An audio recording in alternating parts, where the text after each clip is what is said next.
Entonces, os recuerdo cuál va a ser el orden. Vamos a empezar por Carmen del Rocío, de la Universidad de Málaga. Seguimos por Lidia Bocanegra, de la Universidad de Granada, por Esther Mena, de la Universidad de Málaga, y terminamos con Ana Almansa, de la Universidad de Málaga. ¿Vale? ¿Correcto? Muy bien. Pues entonces, Carmen del Rocío, cuando quieras puedes compartir pantalla. Bueno, antes de compartir pantalla quería agradeceros a todos y a ti también, Vanessa, el haberme dejado la primera. Fijaros que estoy aquí, no sé si se ve, con lo de la selectividad y acabo de bajar de meter a los alumnos, ahora tengo que volver a bajar al ratito, entonces voy a estar un poco movidita, pero lo agradezco para poder hacer la presentación y quedarme tranquila en ese aspecto.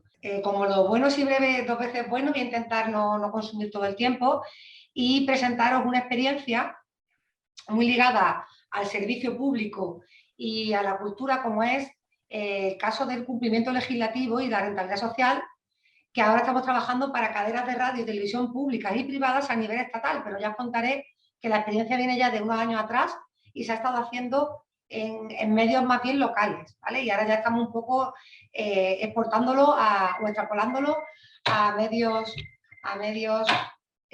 perdón, el teléfono, a medios de cobertura estatal. Como ha presentado Vanessa, soy Carmen del Rocío Monedero Morales, soy profesora contratada doctora de la Facultad de Ciencias de la Comunicación, concretamente del Departamento de Periodismo.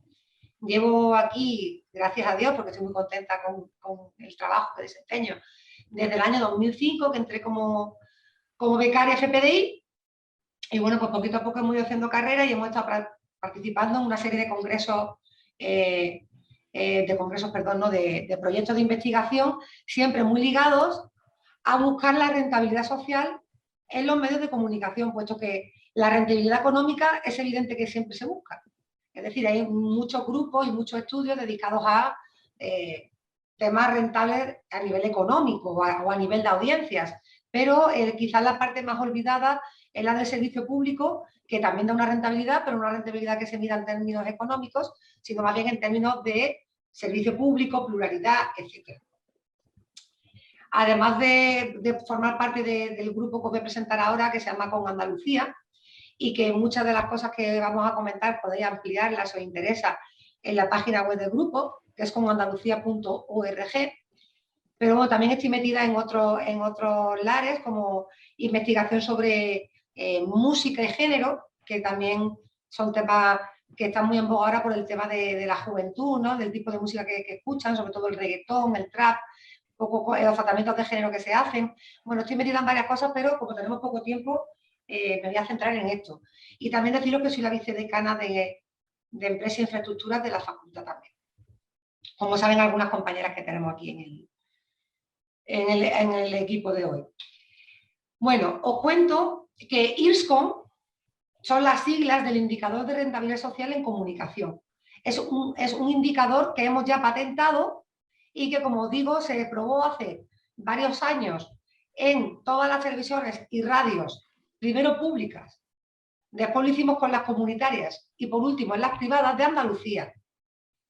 Ese indicador recoge una serie de parámetros que se han consensuado con un grupo de expertos que forman parte del grupo Con Andalucía y también otros expertos a nivel internacional a los que invitamos, porque uno de los objetivos a largo plazo, a medio y largo plazo de nuestro grupo es que eso que estamos haciendo primero en Andalucía y ahora en España se pueda replicar en otros países. Ya hemos hecho varios viajes a América Latina para que en algunas universidades, por ejemplo de Argentina, de Bolivia y de Costa Rica, profesores de allí comprendan el funcionamiento del IRSCOM, que casi no tengan que hacerle ninguna adaptación porque lo hemos hecho de forma que sea lo más universal posible y que se pueda ajustar a casi todas las realidades y que también puedan aplicar este indicador para el estudio y el control de los medios de esos países, ¿no?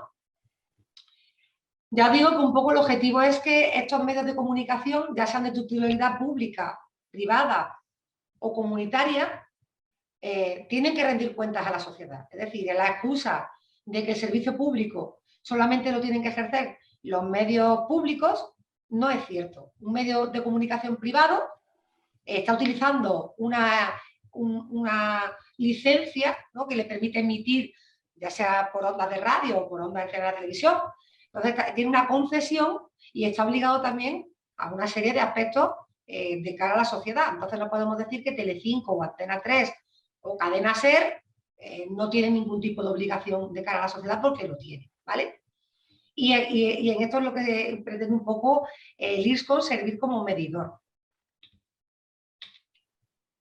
Entonces, cuando creamos esta herramienta, nuestro objetivo principal era, ya os digo, una herramienta que sea homologable, que se pueda aplicar a todo tipo de medios y que se pueda aplicar en distintos países, no solamente para que sirva para las administraciones públicas, que son las que conceden las licencias y las que tienen que hacer un control de estos medios que tienen estas concesiones, sino que además también a los propios medios les puede interesar contar con la herramienta de cara a su propia rentabilidad o su propia responsabilidad social corporativa. Es decir, todos los medios tienen en sus páginas web un apartado de transparencia o de responsabilidad social corporativa, y rendir cuentas siguiendo el esquema de IRSCON también les beneficia a ellos de cara a la imagen que dan a la sociedad, ¿no?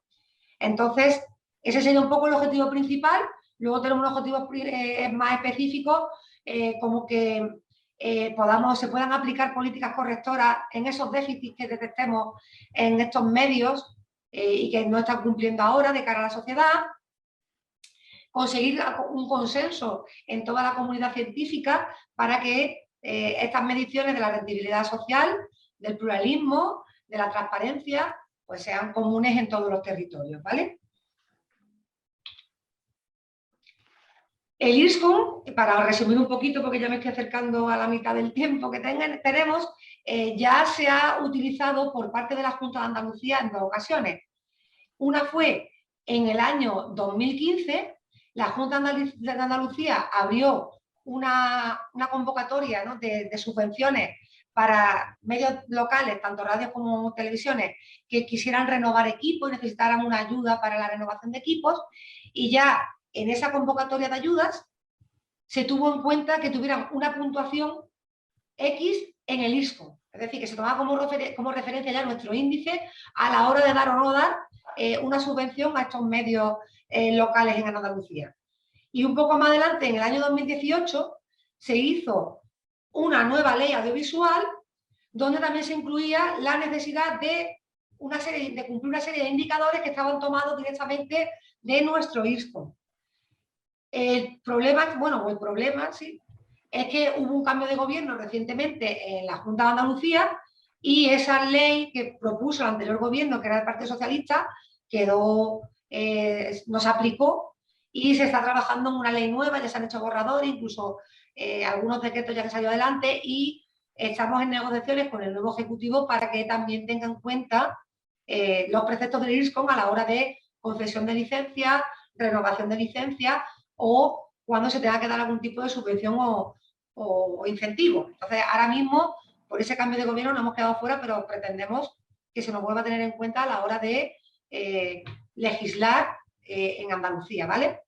Tenemos una serie de criterios cuantitativos y cualitativos que se engloban en 6 grandes campos generales. Gestión, transparencia, tiene una serie de pequeños ítems, por ejemplo, para no aburrirlos, porque son 32 ítems. Si están publicados los estatutos del medio en la página web, si está publicado quién compone el Consejo de Administración, si está publicada, en el caso de los medios públicos, el presupuesto con el que cuenta el medio para su funcionamiento, en el caso de los privados, quién es el accionariado de esos medios. Eso sería, por ejemplo, ítems dentro de gestión, transparencia. Capital social, recursos humanos, pues también el número de empleados, cuántos son fijos, si tienen un cupo para gente con discapacidad, el número de mujeres que tienen, cuántas mujeres son directivas, etc. Articulación territorial, pues dentro de ese gran campo tendríamos si se cubren todas las provincias, municipios del territorio que cubre el medio. Por ejemplo, ahora que estamos aplicando el IRSCON a las cadenas nacionales, estamos estudiando los informativos de todas las cadenas nacionales y estamos viendo qué representación tienen todas las provincias. Porque la mayoría de los informativos, por ejemplo, a nivel nacional, casi todo es información de Madrid. Viene del gobierno, viene de Madrid, como mucho sale algo de Barcelona, pero luego, a no ser que haya un suceso, no sale Murcia para nada, o no sale Santander, o no sale Málaga. Tiene que haber, por ejemplo, en Málaga un festival de cine para que Málaga sea noticia, o un asesinato. Entonces, ver un poco si realmente se está produciendo ese equilibrio territorial. Cierto es que en el último año, con el tema del COVID, se han alterado un poco los resultados porque sí se hacen repasos de cómo van por todas las comunidades autónomas, la incidencia, pero lo más normal es que si no hubiera COVID no hubiese una articulación territorial equilibrada. Lo mismo hicimos en su día con los medios autonómicos, que si todas las provincias tenían representación, y con los medios locales, ¿vale? Tenemos otro apartado para la programación, en el cual vemos pues qué tipo de programación tienen, si tienen programas de servicio público, si tienen participación ciudadana, es decir, los medios también tienen que dar voz a la ciudadanía, y si no a la ciudadanía, asociaciones ciudadanas. Todo eso se mide, entre otras cosas, en la programación. Y por último, otro ítem con la presencia que tiene en Internet, el tema de las redes sociales, si se actualizan, si no se actualizan, el feedback, etcétera, y la propia infraestructura de los medios. Entonces, esto a grandes rasgos serían los componentes del IRSCOM. Además de trabajar en este proyecto, el grupo Con Andalucía, que como he dicho, es un grupo interdisciplinar de la Universidad de Málaga y que ha montado un laboratorio de comunicación y cultura que podéis consultar en la web si queréis ver resultados, proyectos en los que trabajamos. En este proyecto en concreto yo soy la IP2, porque bueno, pues por mi grado en la jerarquía de la universidad, cuando se pidió el proyecto, no podía ser la IP a secas, pero era por un tema burocrático, pero realmente sí que hago labores de IP junto con mi compañero Manuel Chaparro, el profesor Manuel Chaparro, pero además contamos con la ayuda de una asociación que se llama EMA, que es la Asociación de Emisoras Municipales y Comunitarias de Andalucía, que es una asociación sin ánimo de lucro que lleva más de 30 años un poco intentando agrupar a este tipo de emisoras y que colabora codo con codo con Andalucía para este tipo de iniciativas. ¿Qué servicios podemos prestar a empresas o instituciones? ¿Perdón? Carmen, hay que ir terminando, han pasado los 11 minutos. Uy, perdona, pues nada, simplemente lo que he dicho antes, pretendemos que las instituciones, en este caso instituciones públicas, nos tengan en cuenta a la hora de dar licencias, renovar licencias o dar incentivos, y por otro lado, también he avanzado antes que para las propias empresas privadas es positivo poder arrojar ese tipo de resultados en sus propias páginas web o en sus informes. Queremos ser un observatorio que esté continuamente vigilando el cumplimiento de estos criterios de rentabilidad social. Y mis datos de contacto y los datos de contacto de Con Andalucía, pues si alguna de vosotras tiene algún interés en ampliar información o en hacer alguna propuesta, estamos encantados de escucharos. Muchas gracias y perdón por el minutito que me he colado. Nada, no te preocupes. Muchas gracias por ceñirte. Abrimos turno de preguntas o bien entre las panelistas pueden hacerlo usando su micro o entre los espectadores. Si tenéis alguna pregunta directamente para Carmen, podéis hacerlo en el chat.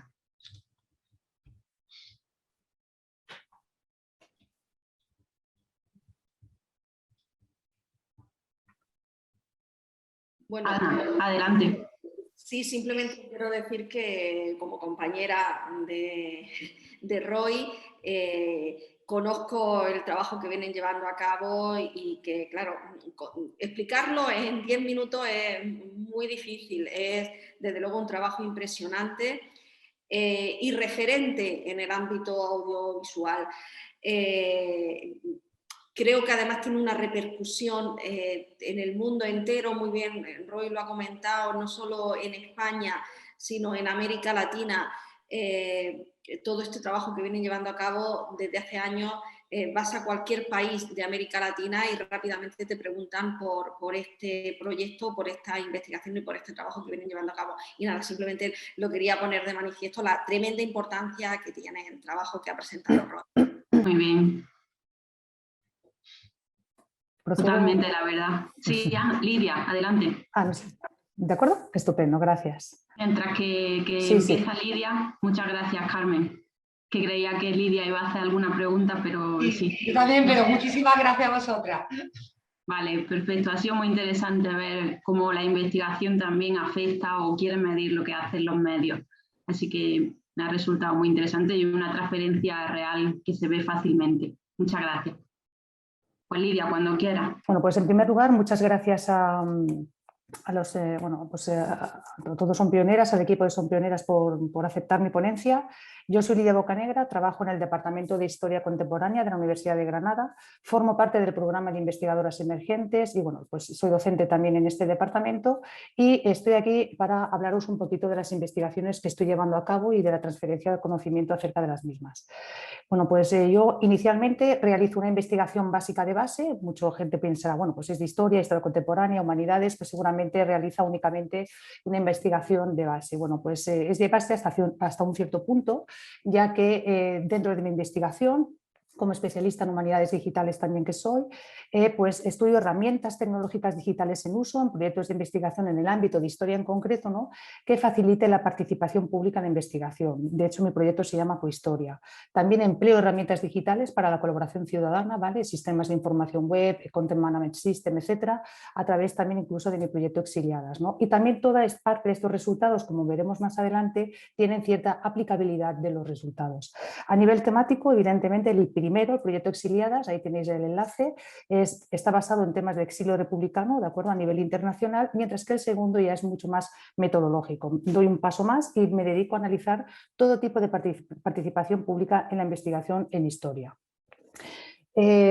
Como decía antes, yo soy especialista también en humanidades digitales, historia pública digital, y soy también la responsable de esta línea a través del Media Lab UGR. Seguramente igual con algunos de vosotros pues, habéis escuchado hablar del mismo, ¿no? Es un laboratorio de innovación en cultura y sociedad digital. Bueno, pues yo este proyecto Exiliadas lo empecé a hacer mucho antes de venir aquí a la Universidad de Granada, incluso lo hice cuando yo era inmigrante en Irlanda, y el objetivo de este proyecto en concreto es un proyecto basado en la recuperación de fuentes inéditas de exiliados republicanos anónimos. A mí no me interesaba tanto conocer la ruta y el perfil de aquellos exiliados intelectuales, que bueno, muchos de ellos ya son conocidos y ampliamente estudiados, sino yo quería saber la historia de estas personas anónimas. Entonces pedí una financiación, fue doblemente financiado por el Ministerio de Empleo y Seguridad Social, y a partir de ahí es un proyecto que sigue vivo, evidentemente, después de la financiación, y me dediqué a recopilar datos sobre estos exiliados republicanos.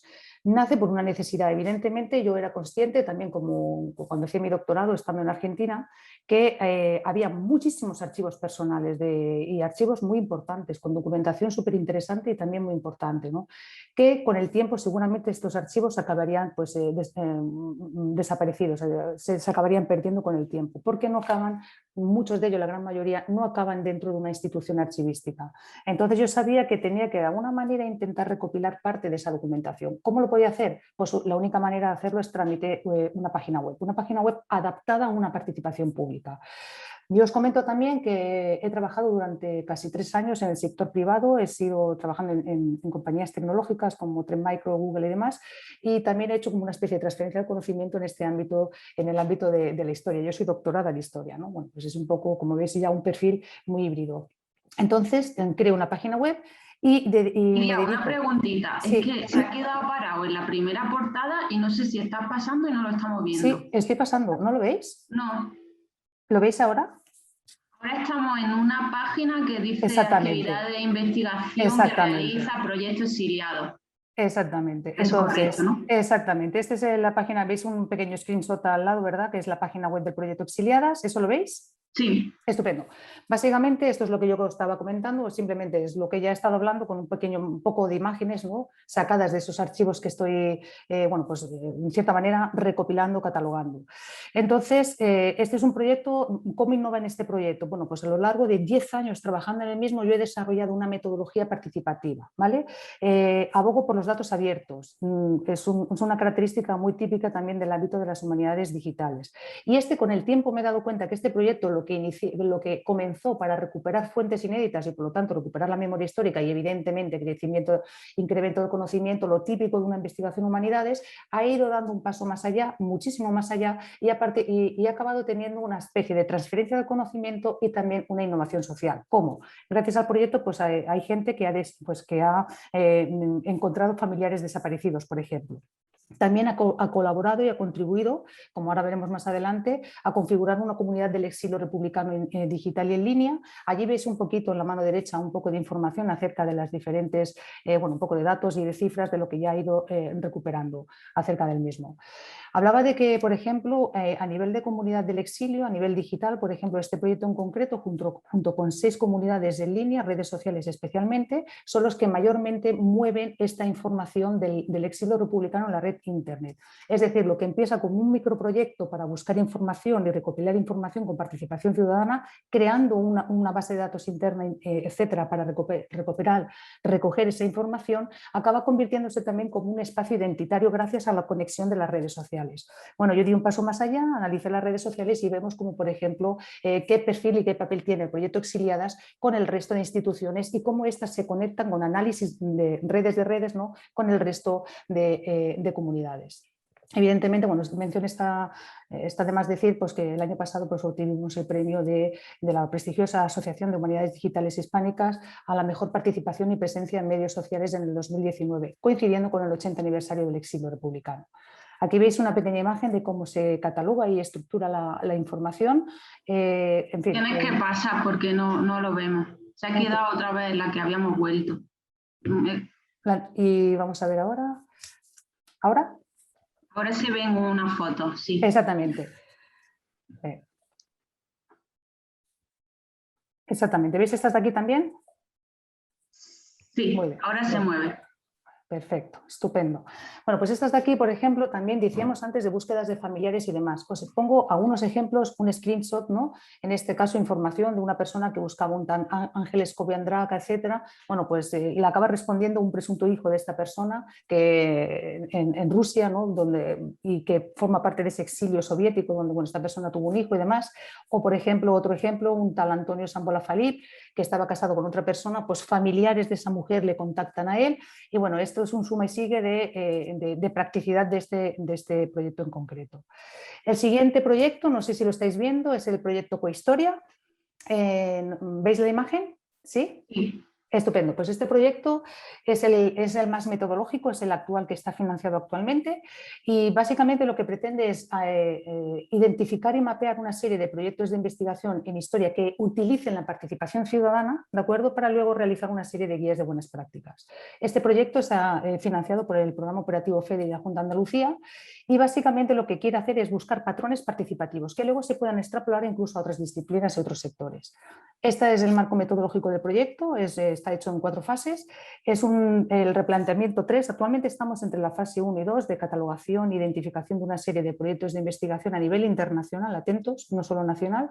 Y luego, a partir de ahí, se va a realizar, esta es la parte más innovadora, la fase 3, una serie de casos pilotos que en un inicio estaban programados en hacerse de tipo Living Labs, en una serie de laboratorios ciudadanos, al estilo de lo que habíamos ya y llevamos realizando, por ejemplo, en el Media Lab, pero sin embargo, debido a la crisis sanitaria hemos tenido que dar una vuelta, ¿no?, a este tipo de participación y hacerlos una serie de transcripciones de documentos a nivel digital, otras a través de un Living Lab muy reducido con un tema específico, es un tipo de participación física, y luego un Collection Day que es un tipo de híbrido, es decir, utilizando una plataforma digital, tengo que ver qué plataforma utilizo, ¿no? Ese es el proceso que viene estudiado precedentemente y ver cómo la gente aporta datos a través de estas plataformas. La parte interesante también está en la parte última, la cuarta. De aquí salen una serie de resultados de guías de buenas prácticas que se pueden extrapolar a otras disciplinas e instituciones. Es decir, yo en función de lo que vengo analizando, por ejemplo, como podéis ver aquí, estos son ejemplos de screenshots, ¿no?, de la página web de los diferentes proyectos. Hasta ahora hemos mapeado casi 200 proyectos, que incluso hemos superado el target de lo que teníamos previsto en la identificación de proyectos el año pasado. Pues, por ejemplo, yo analizo los modelos participativos, como vamos a ver, por ejemplo, aquí veis unos cuantos más, y estos los voy a poner en práctica de manera aleatoria para ver cómo funcionan. Luego yo saco, después de este testeo, primero un análisis, unas guías de buenas prácticas, testeo esos modelos participativos, parte de ellos en esta serie de laboratorios híbridos, físicos, etcétera, y luego procedo ya a realizar las guías definitivas de estas participaciones públicas, y ya no solo en historia, incluso en humanidades.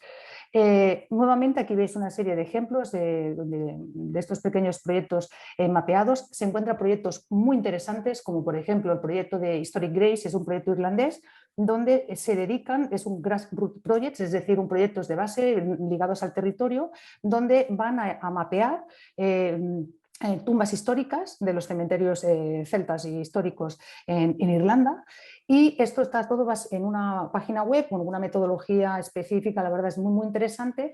¿Qué practicidad tiene? Bueno, pues varía. Por ejemplo, mucha gente a nivel internacional ha ubicado familiares pasados, ¿no?, gracias a este proyecto. Dos, por ejemplo, mucha gente con que trabaja con comunidades locales, ya sea institutos, incluso gente que están jubiladas, pues trabajan en conjunto para, por ejemplo, recuperar la memoria, es decir, haciendo fotografías geolocalizadas de las tumbas, transcribiendo las lápidas, etcétera. A la vez que adquieren conocimientos digitales y competencias digitales, un trabajo intergeneracional, etcétera. Como estos hay muchísimos y la verdad es que son súper interesantes. Dentro del proyecto vemos como en un screenshot cómo aparece el proyecto con una serie de información, pero fijaros, dentro, y no he podido hacer una descripción de la base, un pantallazo de la base de datos interna, yo los parámetros de clasificación de ecohistoria, para que os hagáis un ejemplo, utilizando el mío de exiliadas, que también está catalogado, por ejemplo, es un tipo de un enfoque participativo que utiliza la colaboración ciudadana y la contribución. Son diferentes enfoques. Estos enfoques participativos ya son de otras disciplinas como educación, política, ingeniería y demás, que yo aplico y inserto dentro del ámbito de las humanidades. ¿Qué actividades participativas tiene? Pues la de recolección, por ejemplo, de fuentes inéditas, como decíamos al inicio. ¿Qué tipo de estrategias de involucración del público tiene? Pues las redes sociales, eventos académicos, canales de comunicación. Y aquí está el modelo de involucración pública, el compromiso público con respecto a determinados temas y argumentos. Atentos, cuando hablamos de determinados temas, algunos son muy candentes. No es lo mismo quizás un tema de la historia moderna que un tema muy reciente y actual en historia contemporánea y política. O sea que dependiendo del argumento ya sabéis cómo nos vamos a mover y también en esa frontera híbrida entre lo político, la historia, la antropología, la psicología y demás. Modelos de involucración pública, por ejemplo, en el caso de exiliadas. ¿Qué tipo de dominio de investigación tiene? Es un dominio endógeno, es decir, utiliza el mismo argumento, el tema del exilio republicano en este caso, en este proyecto en concreto, para involucrar a la ciudadanía, es decir, para comprometerse con este proyecto. ¿Cuál es el público objetivo, por ejemplo, de exiliadas? Es un público muy dirigido. ¿Por qué? Porque sobre todo no va destinado a la gente que se exilió porque lamentablemente ha fallecido, sino, por ejemplo, el público objetivo desde el minuto cero siempre ha sido los familiares de los mismos. A partir de ahí cualquier persona puede aportar datos, pero sobre todo va focalizado a ellos. Y bueno, en fin, el papel del organizador en este caso es más pasivo, pero hay otros proyectos ya identificados donde el papel, el que administra, el IP, etcétera, tiene que participar más y tiene que estar involucrado más en este procedimiento de obtención de datos, de transcripción, social tagging, etcétera. En fin, ¿cuál es la experiencia de transferencia relacionada con esta actividad investigadora, en este caso la mía? Bueno, pues yo involucro a la ciudadanía en la investigación en historia desde la ciencia ciudadana, lo que conlleva a una adquisición de un mayor compromiso de los ciudadanos con la propia historia. Hay una conexión bidireccional entre universidad y sociedad / partes interesadas, ¿vale? Los stakeholders. O sea, hay técnicas de aprendizaje colaborativo mutuo, o sea, se investiga en horizontal y no en vertical. Hay una retroalimentación conjunta de datos. También a nivel de educación informal, mientras investigas, evidentemente mientras investigas, aportan datos, etcétera, se adquieren nuevos conocimientos de un determinado argumento específico, ¿no? Por lo tanto, es un fomento del pensamiento crítico ciudadano. Hay una transferencia intradisciplinar académica, es decir, enseñar a otras disciplinas cómo aplicar metodologías participativas en su investigación. Es decir, en este caso, por daros un ejemplo, ya he hecho varios cursos, pero el año que viene, en la Escuela Internacional de Posgrado de la Universidad de Granada, voy a llevar a cabo 2 cursos, que ahí tenéis los títulos, Ciencia Ciudadana e Historia Digital o por procesos participativos en proyectos de humanidades, casos de estudio y metodología, que enseño a la gente cómo utilizar este tipo de participación pública, siempre basándome y poniendo en práctica las guías de buenas prácticas. Y que cada curso, atentos, yo doy un paso más, incorpora un módulo de asesoramiento en temas de ciencia ciudadana y ciencia abierta aplicada a proyectos de investigación europeos. Aquí conecto también con mi experiencia en la Universidad de Granada de más de 5 años asesorando en proyectos de investigación de la Comisión Europea, lo que era el anterior Horizonte Europa. También a nivel de transferencia hay una transferencia en soft skills, ¿no? Capacitación digital, trabajo en equipo, pensamiento crítico como he mencionado, etcétera. Finalizo esta presentación con qué servicios yo podría prestar a empresas o instituciones. Pues mira, he hecho una reflexión rápida sobre todo a partir de los productos finales de las guías de buenas prácticas, casos pilotos y demás. Por ejemplo, pueden estar interesadas industrias culturales y creativas, turismos, filmográficas, instituciones de comunicación, agencias periodísticas, etcétera. Han contactado conmigo 1000 veces la Radio Televisión Española, no solamente pidiendo datos, sino cómo enfocar este argumento, cómo conectar con otra persona, haciendo entrevistas, etcétera. Instituciones académicas educativas, ¿no? Con el tema de las soft skills y demás. Instituciones archivísticas, por ejemplo, en Exiliadas pues colaboran en el Pabellón de la República, que es de la Universidad de Barcelona, ¿no? Asociaciones sin ánimo de lucros, que en temas de patrimonio cultural, memorialísticas y un largo etcétera. Quiere decir que el proyecto en sí ya no es solo historia. Es cuando involucras a la ciudadanía, deja de ser una historia de atril de la universidad para ser una historia democrática, una historia co-creada, una historia coanalizada, siempre con la dirección, en cierta manera, de lo que es la investigadora y, por lo tanto, desde el ámbito, desde la ciencia ciudadana. Y yo no sé si me he pasado el tiempo. Tenemos que ir terminando, sí, Lidia, exactamente, pues termino y así ya, aunque me he comido bastante tiempo abriendo y cerrando presentaciones, espero que lo hayáis visto y que os haya gustado. Muy bien, muchas gracias. A ti, Vanessa. Muy interesante, muy ilustrativo y muy clara también la transferencia. Muchas gracias. Abrimos turno de preguntas para Lidia. Cualquier cosa que queráis plantear, ya sea las panelistas o los espectadores a través del chat.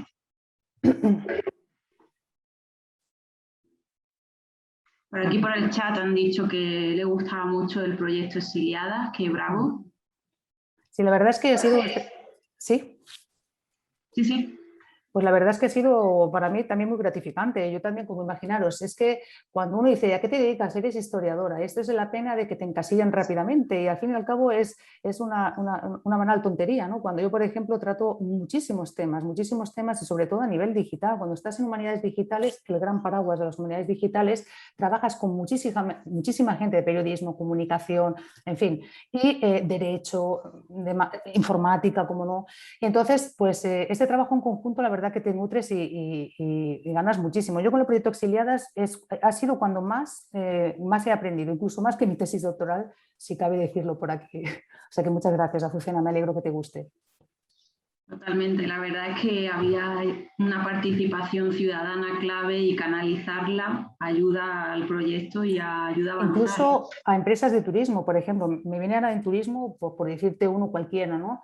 Pero estas empresas, por ejemplo, que no solamente pueden participar en proyectos europeos y pueden aportar ese apartado de participativo, sino con universidades en el ámbito de las humanidades, etcétera, sino incluso estas propias agencias turísticas que pueden incorporar de alguna manera la gente dentro del ámbito turístico. Hay un proyecto, el Monument Monitor, que he mencionado anteriormente ahí dentro, donde está en Escocia, donde esos, por ejemplo, se dedican, por ejemplo, Stonehenge, una serie de monumentos donde el turista va allí, realiza fotos, si ve algún daño, etcétera, lo manda a este proyecto ya con una foto geolocalizada y es una manera de tener un tracking de ese desperdicio, ¿no? Además de que obtiene información sobre ese monumento. Esto yo creo que es una manera de adentrarte y conectar la historia propia con las personas que le interesen en este sentido. Totalmente, la necesidad de conectar con historias, ¿no? y transmitir. Muy bien. Gracias. Muchas gracias, Lidia. Gracias a vosotros, muy amable. Bueno, pues vamos a pasar a la siguiente para poder agilizar. En el caso siguiente es Esther Mena Rodríguez de la Universidad de Málaga. Muy bien, Esther, ya vemos la pantalla. Sí, se me escucha bien, ¿no? Sí, todo correcto. Bueno, lo primero, dar las gracias a la organización por haber contado conmigo para este evento y pedir disculpas si se escucha algo porque mi vecina hoy está haciendo obras. Ha coincidido. Por ahora bien, no hay ningún ruido. Bueno, lo primero decir que, a ver, vale, mi inquietud por el género pues siempre ha estado presente, aunque mi punto álgido fue en el 2014, gracias precisamente a un proyecto del BBVA que se llamaba Violencias de Género 2.0 y a raíz de ahí focalicé mis investigaciones y mi formación en género. De hecho, en la actualidad pues lidero un proyecto de innovación educativa sobre el lenguaje inclusivo junto con la Universidad de Salamanca. Como profesora de la universidad considero que es necesario trabajar por el Objetivo de Desarrollo Sostenible número 5, ya que desde la academia pues, estamos formando a futuros y futuras profesionales de la educación y por ello es necesario pues, transmitir la igualdad de género para que luego ellos en sus praxis diarias puedan también llevarla a cabo. Por ello, desde hace 7 años lo llevo haciendo y he trabajado en muchísimos proyectos, como se puede ver en la diapositiva. He trabajado sobre lenguaje inclusivo, imagen no sexista, violencia de género, ecofeminismo, roles de género, micromachismo en el ámbito laboral. Y mi última aportación es la pornocultura y su relación con la violencia de género. Todo ello pues, lo he trabajado con el Vicerrectorado de Investigación y Transferencia de la Universidad de Málaga.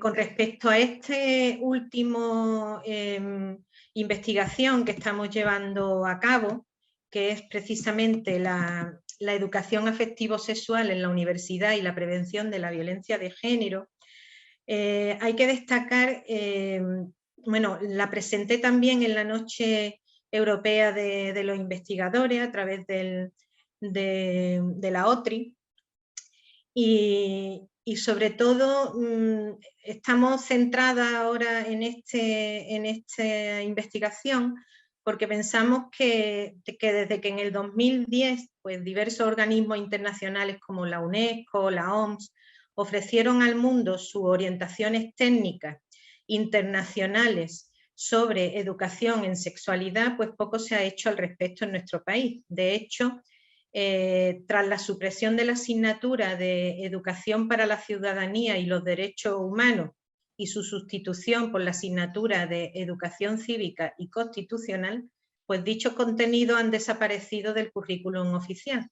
Por eso la educación afectivo-sexual no se nombra como tal en la LOMCE y deja en manos de la transversalidad, de la buena voluntad del profesorado, pues el tratar estos temas tan fundamentales para el desarrollo personal. La sexualidad se presenta a lo largo de toda la vida de diversas maneras y la adolescencia es su punto álgido. Ya que en esta etapa pues, se alcanza digamos, la madurez física mucho antes que la psicológica. Y eso implica que el estudiantado no sea consciente, en algunos casos, de la repercusión de ciertas conductas. Por lo tanto, se necesita una educación afectivo-sexual que fomente no solo un mayor respeto hacia sí mismo y misma, sino también hacia las demás personas. En este vacío en la educación para la sexualidad con base científica ha hecho que nuestro estudiantado busque esa información para satisfacer su propia curiosidad en otras fuentes, ¿no? Y sobre todo en esta investigación pues se destaca Internet como la mayor fuente de educación afectivo-sexual de nuestros adolescentes, ¿no? Surge el acceso a la pornografía y cada vez a edades más tempranas. De hecho, pues hay ya pornonativos con 8 años, que parece que... sí, te he leído los labios, Vanessa. Y también se ha acuñado el término pornonativo o neopornonativo, precisamente para esa franja de edades, ¿no? Porque son chicos y chicas que tienen acceso a Internet muy fácilmente y que ya casi lo desean y buscan esa información a diario. Hay incluso adictos con 8 años, o sea que es algo que no es para tomárselo a risa, ¿no? Entonces, el objetivo de esta investigación fue conocer qué tipo de educación sexual ha recibido nuestra juventud y de manos de quién, que es muy importante, y la influencia que la pornografía ha tenido en sus vidas. Bueno, hemos hecho la metodología que hemos tenido ha sido a través de encuestas, de entrevistas, que todavía estamos en ello, analizándolo. Y lo que no hemos dado cuenta es que la pornocultura es la nueva escuela. Y eso conlleva un aumento de prácticas sexuales de riesgo, porque lo que se ve en esos vídeos, pues precisamente no va en contra de lo que es una relación afectivo-sexual. Ahí se ven, tanto en la imagen como en el lenguaje que se utiliza, y lo que hay es una transmisión de estereotipos de género que dan lugar a la violencia de género. A ver, un momentín, que estoy... Bueno, este proyecto, bueno, la experiencia de transferencia que hemos realizado es precisamente desde el grupo de investigación al que pertenezco, que está ahí puesto, y qué es lo que hemos... Voy a ir un poquito corriendo ¿qué es lo que hemos detectado? Pues que, como se ve en el gráfico, la población encuestada considera que no, en un 53,2%, ¿vale?, que no ha recibido formación afectivo-sexual durante su escolarización. Sí hablan de charlas y tal, pero que tienen que ver todo con la parte física, pero no con lo que es una relación afectivo-sexual. A través de este proyecto, pues estamos formando al profesorado, también al alumnado, y sobre todo lo que queremos es que haya esa transmisión de valores hacia el respeto hacia sí misma y poder un poco, pues, prevenir, pues, lo que estamos viendo, de esas prácticas de riesgo y de esa transmisión de estereotipos machistas que tienen que ver con la violencia de género, ¿no? A ver. Bueno, ¿qué es lo que puede servir esto para empresas o instituciones? Yo digo lo que ha podido servir para mi facultad, ¿no? Porque sí estamos llevando a cabo muchísimas cosas en nuestra facultad. De hecho, puede servir para las empresas, para que elaboren sus planes de igualdad, para la formación en género de las personas empleadas, para el diagnóstico de micromachismo en el ámbito laboral. De hecho, a final de noviembre vamos a organizar el 6º Congreso Internacional de Micromachismo en la Educación y la Comunicación en la facultad, y uno de los objetivos de ese congreso es precisamente crear un observatorio para el diagnóstico de micromachismo en el ámbito laboral.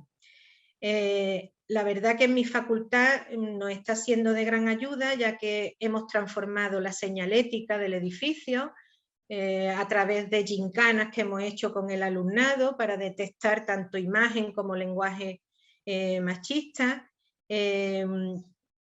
Y además las guías docentes, hemos hecho un estudio de las guías docentes, de si se utiliza o no un lenguaje inclusivo, de si la imagen de la mujer está representada en las guías docentes.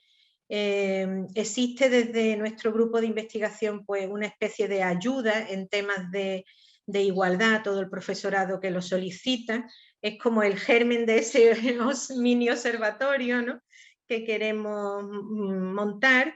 Y bueno, pues veremos a ver cómo se desarrolla en el 6º Congreso y si podemos contar con personas que estén interesadas para formar un observatorio a nivel andaluz que detecte, pues, precisamente esos micromachismos, que son machismos sutiles que no se ven pero que están, y bueno, llevar esto a buen puerto. Yo no sé si hay ya alguna pregunta o lo que sea. Creo que me he ajustado al tiempo, he ido muy rápido, pero ahí está mi correo y mi teléfono, ¿vale? Pues muchísimas gracias, la verdad. Sí. ¿Me ha gustado? Sí, perfecto. Había puesto un minuto de margen y todavía no había pasado. Así que muchas gracias por ajustarte. También creo que es muy valioso y queda de manifiesto la necesidad de transferencia con vuestros resultados de investigación, ¿no? llega a ser alarmante y por tanto necesario que lo que estáis viendo os llegue a donde tiene que llegar, no solo facultades, colegios, institutos, etcétera, no sé. Pues Muy bien, sí. muy interesante. Abrimos Gracias. turno de preguntas para ponentes o para participantes. Cualquier duda, cualquier inquietud.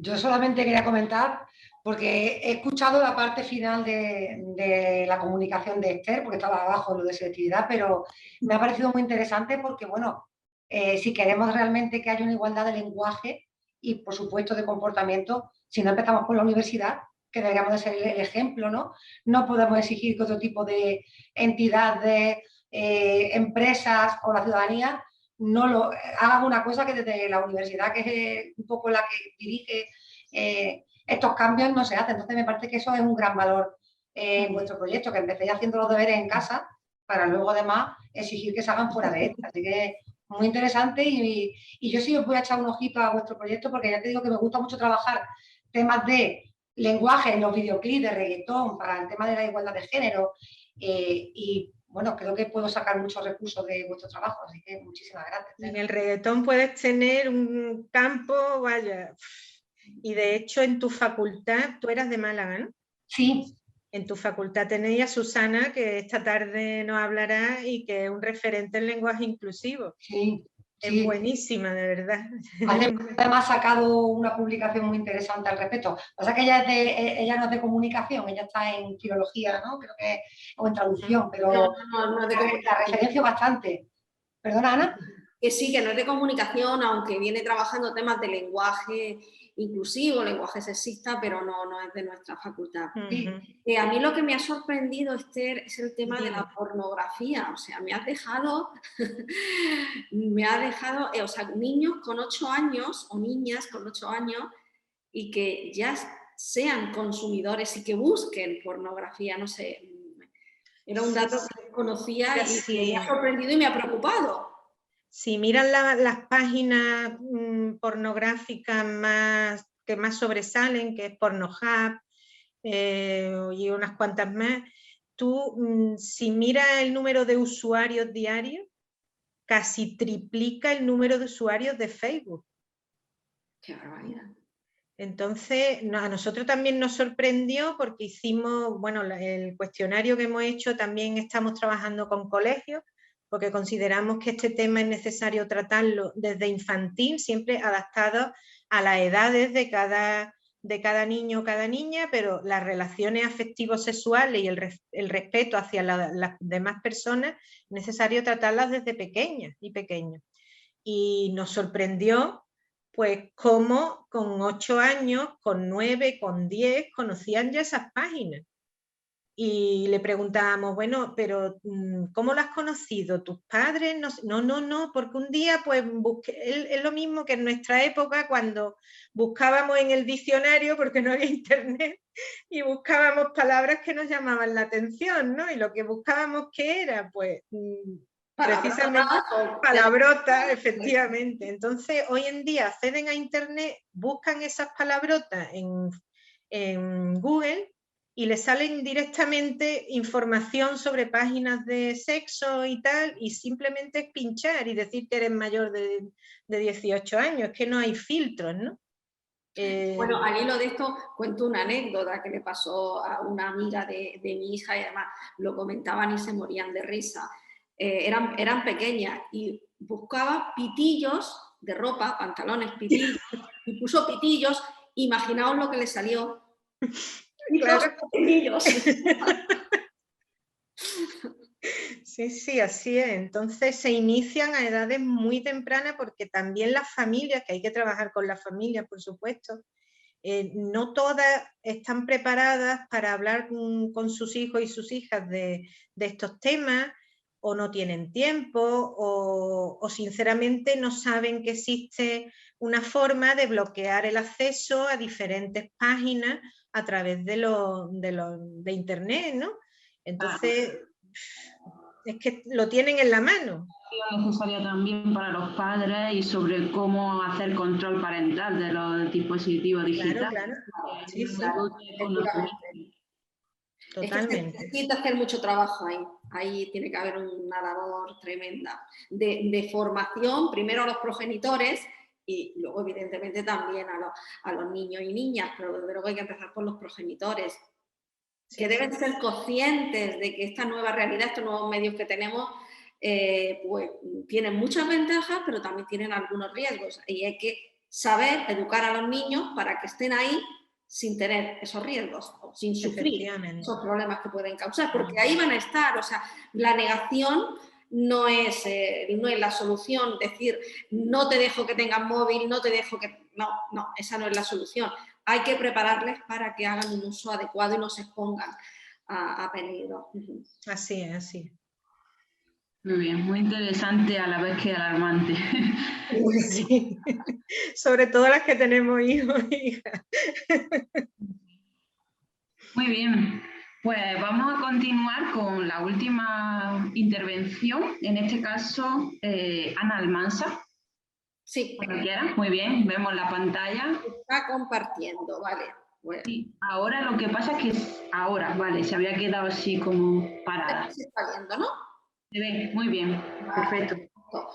Muy bien, pues bueno, yo como han hecho mis compañeras, quiero empezar felicitando a los organizadores del evento, creo que ha sido un gran acierto, y felicitando por haberlo organizado y agradeciendo que se me haya permitido estar aquí hoy. La verdad es que llevo una mañana que estoy encantada viendo, escuchando a compañeros y a compañeras contar sus experiencias, que son interesantísimas y que desde luego esto, yo no sé si es por sororidad o por lo que sea, pero desde luego nos levanta el espíritu y nos levanta las ganas y nos dicen es posible y tenemos que seguir en esta línea de seguir haciendo visible lo que muchas mujeres vienen haciendo, que como muy bien ha quedado de manifiesto a lo largo del día, bueno, pues no siempre se ha visto. La mujer siempre ha desempeñado un papel importante, el que se le ha permitido y más, pero hasta ahora posiblemente no hemos tenido la oportunidad de verlo y hay que seguir trabajando en esta línea. Y por eso esta iniciativa pues me parece que va encaminada a ello y por lo tanto tenemos que aplaudir que se esté llevando a cabo. Bueno, yo soy Ana Almansa, soy profesora en la Universidad de Málaga.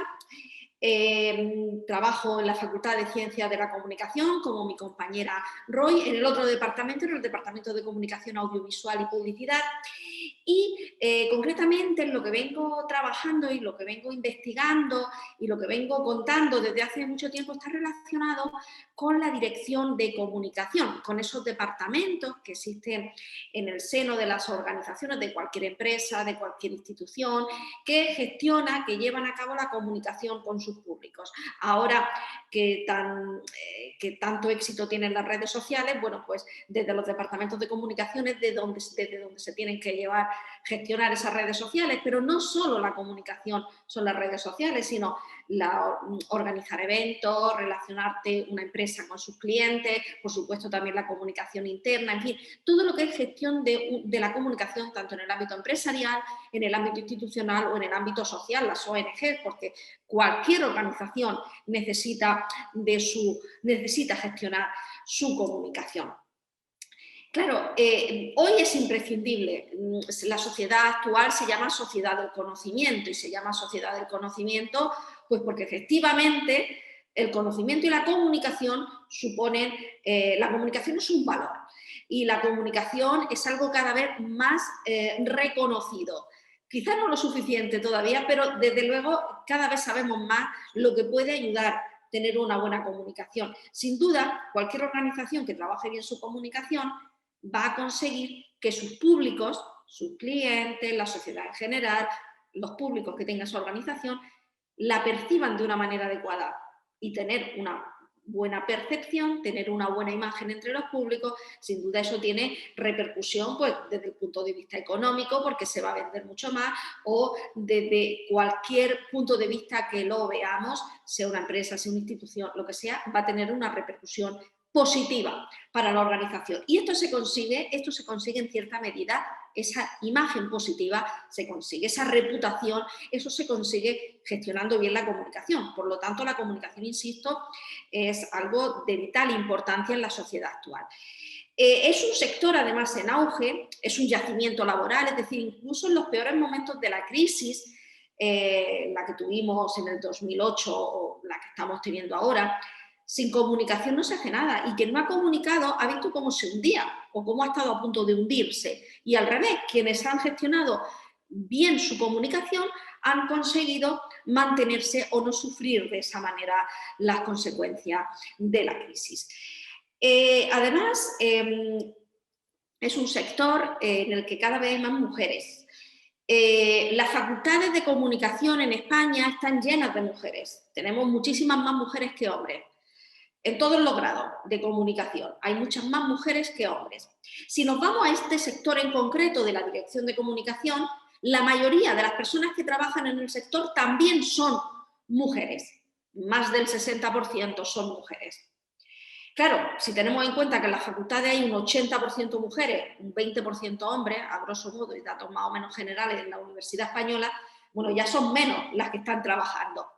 ¿Dónde está el verdadero problema?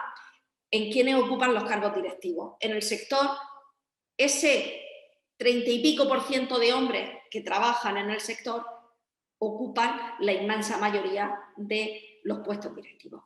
Es verdad que cada vez hay más mujeres en puestos directivos, pero la paridad, la deseada paridad, no ha llegado. No ha llegado, estamos avanzando, cada vez hay más mujeres trabajando en el sector, cada vez hay más mujeres trabajando en puestos directivos, pero los últimos datos nos hablan de que no es real la paridad. Ya hay algunas asociaciones, por ejemplo ADCEC, que habla que estamos muy cerca de la paridad en lo que son las empresas de comunicación, es decir, las empresas que ofrecen servicios de comunicación, que se está cerca en España de la paridad, se está cerca, pero la paridad no existe todavía, por desgracia.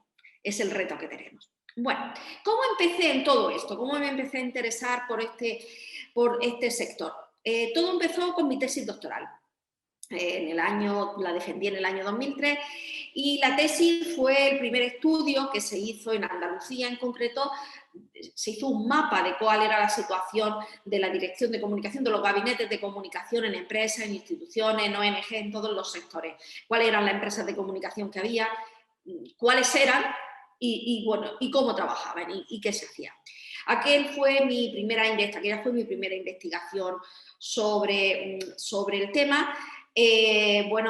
Por otro lado, tengo que decir que antes de empezar a hacer la tesis doctoral, y que por ello en cierta medida empecé por esta línea, porque empecé a impartir docencia en la Universidad de Málaga relacionado con esto, con materias relacionadas, como pueden ser relaciones públicas, como pueden ser gabinetes de comunicación.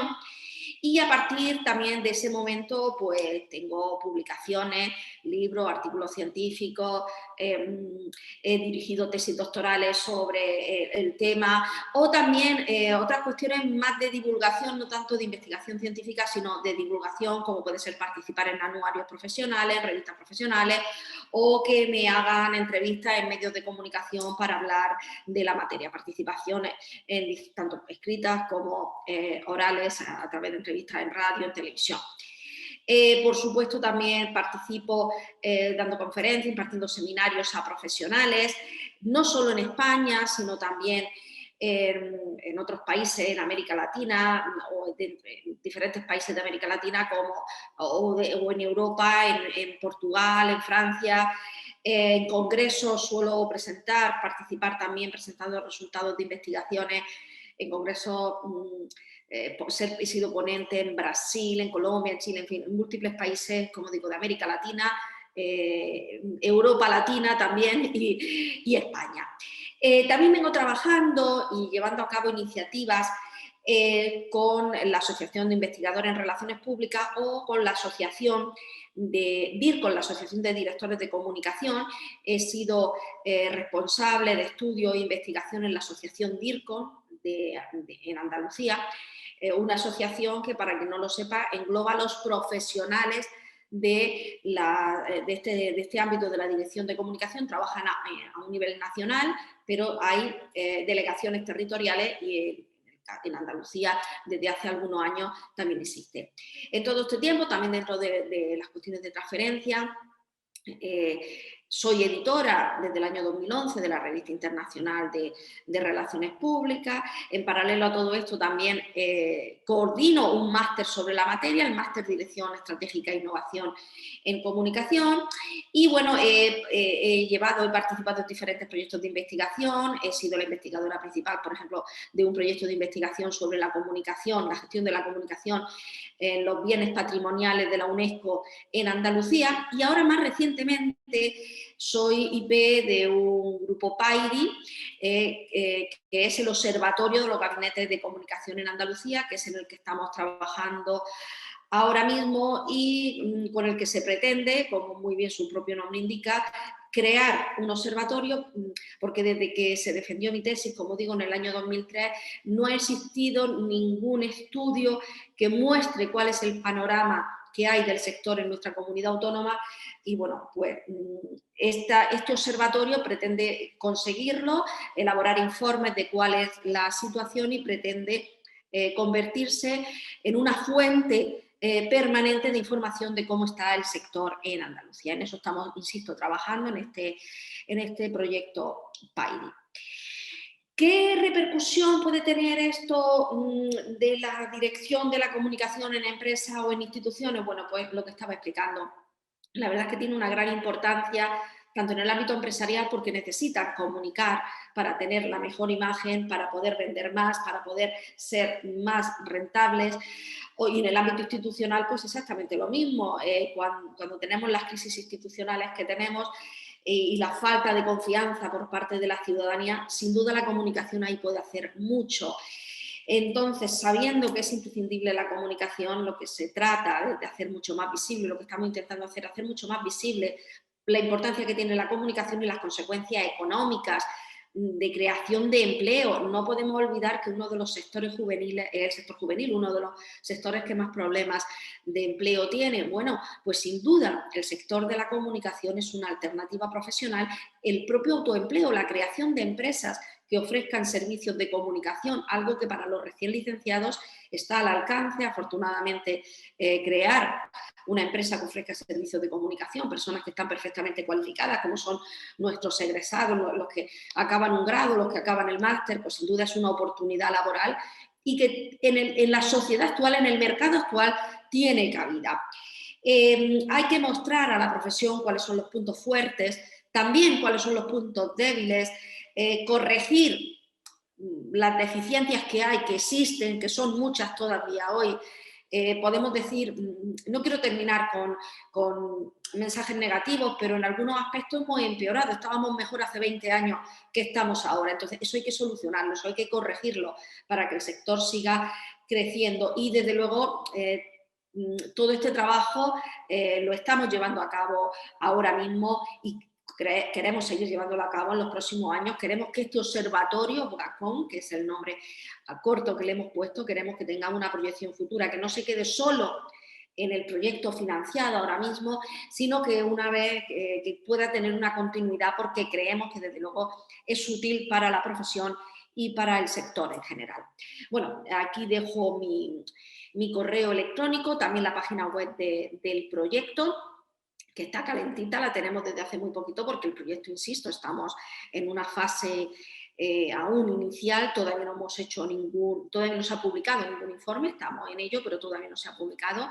Pero bueno, esa es la página y quien quiera ponerse o mi número de teléfono o cualquier persona que esté interesada en el tema, pues encantada en que podamos conversar en privado. Muchas gracias. Muchas gracias a ti, Ana. Un placer escucharte, y por el chat también estaban expresando que le ha gustado mucho su intervención. ¿Preguntas, dudas? Bueno, lo mío no es una duda ni una pregunta, pero sí felicitarte, Ana, porque es verdad que se necesita mucho proyectos como el que tú llevas a cabo, sobre todo para visibilizar el trabajo que estamos realizando las mujeres en todos los ámbitos, aunque nosotras conocemos solo, bueno, pues el que nos atañe, ¿no? Aunque yo también he trabajado en la privada y bueno, También esto es extensible a casi todos los ámbitos, tanto públicas como privadas, pero de verdad que me ha encantado que por esa sororidad que tú decías al principio, ¿no? El que nos echemos una mano, porque es necesario visibilizar el trabajo continuo que estamos realizando y que o bien por el lenguaje o bien por la brecha de género y tal, pues no se ve y estamos ahí, y es una lástima porque nos estamos perdiendo grandísimas investigadoras y grandes investigaciones como la que tú estás haciendo, y mucho ánimo con el observatorio. Estaré deseando que salga a la luz para leerlo. Muchas gracias, ¿no? Yo la verdad es que estoy encantada esta mañana escuchando, he estado bueno, en esta mesa, pero también en otra mesa anterior, y la verdad es que estoy conociendo que se están llevando a cabo, que mujeres están llevando a cabo investigaciones interesantísimas, y que si no es gracias a eventos como el que hoy estamos viviendo, pues posiblemente no lo conoceríamos, o conoceríamos muy poquito, porque son pocas las que al final tienen esa repercusión social de saber qué es lo que se está haciendo. Entonces, por eso yo empezaba felicitando y agradeciendo a las organizadoras de esta jornada. Muchas gracias. Sí, totalmente. Yo también quería unirme a la felicitación que ha hecho Esther a Ana, porque me ha parecido muy interesante su propuesta, además la he podido escuchar entera, gracias a Dios, no tengo que salir. Y la animo además a que ponga en marcha ese observatorio a nivel andaluz, porque creo que volvemos a lo mismo. Hay que empezar siempre en casa, hay que poner en valor también a nuestra tierra, que seamos también pioneros y referencia en el resto de España en este tipo de cuestiones. Y bueno, me hace gracia por lo que dice Ana, que gracias a esta iniciativa, en la que también quiero felicitar a la Universidad de Granada y a los organizadores, yo, que estoy a 4 puertas del despacho de Ana, me enteré de lo que está haciendo Ana. Porque uno más o menos sabe las líneas que tienen de trabajo los compañeros, pero realmente hasta que no compartimos este tipo de foros, yo no sabía los proyectos tan interesantes que tenía ella en marcha. Así que muchísimas gracias por posibilitar esto, ¿no? Que sepamos lo que hacemos otras mujeres, otras compañeras, tanto de las propias universidades como a nivel andaluz. Así que muchísimas gracias y enhorabuena. Muchas gracias. Bueno, y lo de hacer hincapié en lo de Andalucía, para mi titularidad, el proyecto que llevé evidentemente era sobre este tema, sobre la dirección de comunicación. Y los miembros del tribunal me decían, ¿y por qué en Andalucía? Y bueno, fui incluso un poco borde con el tribunal, porque le dije, bueno, si en lugar de ser Andalucía fuera Cataluña o fuera Madrid, a que nadie se plantearía por qué, o sea, si esto estuviéramos en una universidad catalana, nadie se plantearía por qué estudiar lo que está sucediendo en Cataluña. Nadie se lo plantearía, pero cuando es Andalucía parece que sí no lo podemos plantear, ¿no? Entonces sí, yo estoy de acuerdo que hay que hacer, hay que reivindicar también los propios territorios, sí. Muy bien.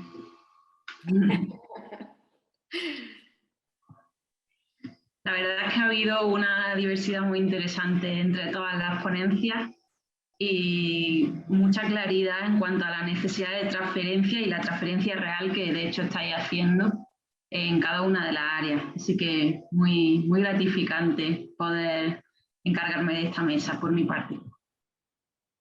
No sé si hay más dudas, preguntas por parte de los participantes, los espectadores. Yo me acabo de dar cuenta que tengo el fondo de pantalla al revés, pero digo, esto a lo mejor no es fortuito. No, lo ves tú, pero nosotros lo vemos. Ah, vale, yo lo estoy viendo al revés. Digo, esto es que como las mujeres siempre vamos contracorriente, pues yo tengo el fondo al revés. Es curioso que tú te lo veas así y los demás vale. Que todo lo malo sea eso, después de poder conectarnos, que todo vaya en orden, etcétera. Pues sí, la verdad que sí. Sí, a ver el próximo si se puede hacer físicamente. Totalmente, sí. La presencialidad. Y sobre todo, sí, y sobre todo trabajar pues diferentes facultades, que estamos llevando proyectos, pero cada uno en su casa, parece, y están interrelacionados si nos damos cuenta. O sea que esto de Claro, conocernos presencialmente, poder hablar de esto, eso sería genial. Así que el próximo tiene que ser presencial, sí o sí. Sí.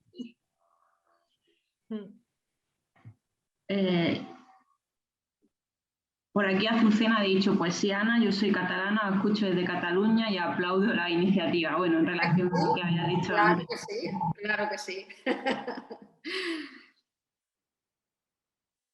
Vaya, Bueno, yo he puesto el ejemplo de Cataluña, pero pasaría lo mismo con Madrid, es decir, que